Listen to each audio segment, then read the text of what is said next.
이렇게 화면 세팅이 끝났으면 그 다음으로 우량 종목 골라내는 걸 같이 한번 해보도록 하겠습니다. 아까 OBV 차트 잠깐만 보면 시장 강도 지표 안에 OBV가 있으니까 요거 체크해서 뜨게 해주시고, 화면이 이렇게 누르면 없어지고 하니까 좁으시면 이렇게 없어서 안 보이게 해주시고, 그 다음에 기업 분석은 여러 가지 중에 컨센서스를 누르시면 요렇게 세팅이 돼요. 그러니까 누르는 데마다 하는 위치가 다른데 컨센서스 누르면 이렇게 세팅이 되고, 그 위에 보면 요 앞핀 앞정 있죠? 여기 다 그 열쇠 마크를 한 번씩 눌러가지고 열쇠 마크를 없애주세요. 그리고 이 우량 종목의 가장 중요한 단어를 얘기를 하자면, 앞으로 이 회사가 더 돈을 잘 벌 회사냐 아니냐 이거를 골라내는 거예요. 저희가 이제 기업 분석을 전문적으로 할 수는 없기 때문에 애널리스트들이 분석한 자료를 활용을 하는 개념이고요. 수많은 종목을 분석하는 방법이 있겠지만, 어, 직장인이거나 전문적으로 전업으로 하시기 어려운 상황이시라면 이 방법이 제일 안정적이고 편리한 방법인 것 같아서 소개를 드리는 거니까, 일단 그 제가 정리한 섹터 하나 가지고 실제 해보면서 설명을 드려보겠습니다. 어, 지금 여기는 반도체 소재 섹터인데요. 이건 제가 이제 미리 넣어놓은 종목들이고요. 원익 QNC라는 종목이 있습니다. 예를 들어서 반도체 소재에 어떤 종목이 있는지는 뭐 네이버나 이런 데 검색하시면 수많은 종목이 나오니까 일단 리스트를 넣으세요. 예를 들어서 뭐 전공정이다, 후공정이다, 뭐 이런 종류별로 리스트를 만들어서 넣으시고, 시가총액이랑 현재가 이런 걸 세팅했으니까 뜨겠죠. 이 메모는 누르셔서 메모 입력 하시면 요게 워드를 칠 수가 있어요. 저는 넣어놓은 상태이기 때문에 변경인데 워드를 쳐놓는데, 뭘 넣느냐, 작년 기준으로 정리한 거기 때문에 저는 20년 영업이익, 21년 영업이익, 22년 영업이익, 그 다음에 애널리스트들이 이거 목표 가격으로 설정한 가격, 이 정도 넣어요. 메모에다가. 그럼 이걸 어디서 보고 넣느냐?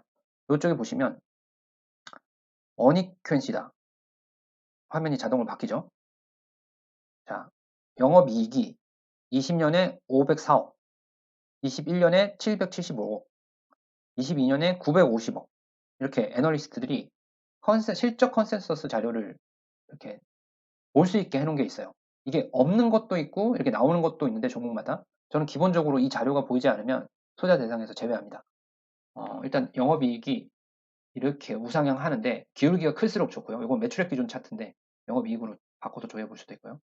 우상향 한다는 거는 이 회사가 성장한다는 거고, 일단 이런 게 가시적으로 보여야지 투자 대상으로 삼아요. 뭐 여기 보시면 영업이익이 표시된 게 있고 표시 안 된 게 있는데, 표시된 것들 위주로 투자를 가져가고요. OBV는 뭐냐면 이 매집 상태를 나타내는 건데, 이 차트가 뭐 올라갈 수도 있고 떨어질 수도 있지만 주요한 어떤 물량은 점점 좀 쌓이고 있지 이렇게 떨어지지 않는다는 거예요. 이게 꺾이면 세력들이, 주도하는 세력들이 빠져나갔다는 걸 의미해서, 이게 우상향 한다는 거는 아직도 이 회사를 좋게 보고 있다, 이거 이해를 하시면 되고, 그 다음에 참고적으로 보는 게 영업이익이 300억, 2017년도에 300억하고 2018년도에 400억을 벌었잖아요. 그러면 여기를 누르시면 이게 길어져요, 범주가. 그러면 2016년도에 주가를 한 6개월에서 10달 정도 선행을 하니까 16년도, 17년도에 가격을 보는 거예요. 300억 할 때, 400억 할 때, 뭐 예를 들어서 18년도에 400억을 하면 17년도에 그걸 예측하고 선반영을 했겠죠.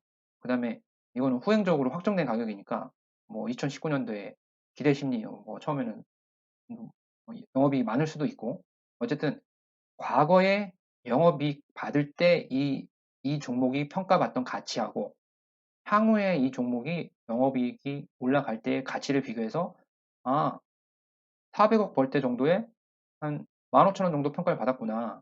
그러면 500억 정도 벌면은 얼마 정도 평가를 받아야 되겠네. 그리고 내년에 700억 벌고 내후년에 900억 벌면 적어도 이거는 어디까지 가겠다. 이게 사실 애널리스트들이 하는 목표 가격이에요. 12개월 후행으로 해서 보통 얘기를 하니까 목표가가 얼마다 그러면 당장 내일이 아니고 12개월 후 정도를 보고 목표가를 얘기를 하는 거거든요. 그럼 이거 같은 경우는 언제 들어가도 내년, 내후년 기다리면 사실 물릴 일은 거의 없어 보이는 거죠. 이런 종목 위주로 찾아내면 안정적인 투자를 할 수가 있다 이거예요. 그리고 TCK. 그죠? 500, 800억, 900억, 1100억 우상향하죠. 그러면 써서 후보군에 넣는 거예요. 후보군에 넣고 이 차트도 봐서 과거 한 500억, 600억 할 때 얼마 벌었나? 이 정도 벌다가 지금 영업이익이 늘어나니까 고평가를 받고 향후에 더 늘어날 거니까 이거 추가 상승 여력이 있겠구나. 이렇게 이제 보는 거죠. 그 다음에 RSI는 뭐냐면 요게 여기 기본이 50선이고 여기 70선인데 70선 구간을 넘어가면 이게 과매수 구간이라고 해서 조정을 받는다라고 보통 평가를 해요. 쉽게 얘기하면 여기를 넘어가니까 조정이 왔고 여기도 70선을 터치하니까 이제 조정을 받는 거고 이런 거 같은 경우에 70선을 넘어가니까 조정이 오죠. 이 지표를 참고해서 뭐 스윙 매매 할 때 쓰시는 분도 있고 막 슈팅 되는데 이거 따라가야 돼? 이런 거 판단할 때도 이거 70 넘어가지고 색깔 들어오면 지금은 좀 참아야 되겠다. 그 다음에 뭐 이런 구간에서 이게 좋은데 이런 구간에 매집하면 되겠죠. 그리고 올라가면 좀 기다렸다가 조정이 들어갈 예정이니까 조정 받으니까 좀 기다렸다가 다시 70선에서 멀어지면 들어갔다가 그러니까 들어갔다 나왔다를 갖다가 참고적으로 볼 수가 있고요. MACD는 이게 이 두 선이 벌어지면 모이려고 그러고 모이면 벌어지려고 그러고 이게 성질을 나타내는 건데 지금 같은 경우는 이렇게 두 개가 이게 지금 화면을 키워놔서 그런데 벌어졌죠. 그죠? 벌어지면 조심해야 된다는 거죠.